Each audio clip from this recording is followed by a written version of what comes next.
Assalamualaikum warahmatullahi wabarakatuh. Madayaw, ugmayo adlaw kaninyong tanan. Magandang araw sa inyo lahat. Sa araw na ito, ginugunita natin ang buhay at diwa ng ating pambansang bayani na si Dr. Jose Rizal.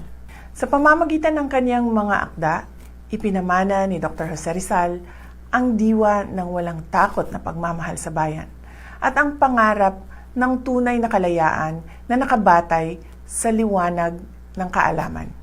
Ang tunay na aral ni Rizal ay malinaw.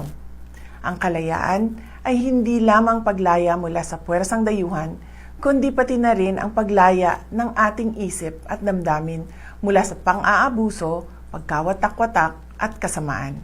Sa paggunita natin sa kanyang sakripisyo, manumbalik nawa ang ating lakas at tapang na manindigan para sa katotohanan at katarungan.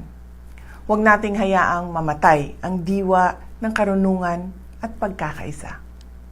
Ang tunay at pangmatagalang pagbabago ay nagsisimula at nagmumula sa malalim na pag-aaral, moral na integridad at sama-samang pagkilos sa ating komunidad at mga institusyon.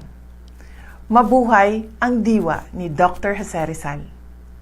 Mahalin natin ang Pilipinas para sa Diyos, sa bayan, at sa bawat pamilyang Pilipino.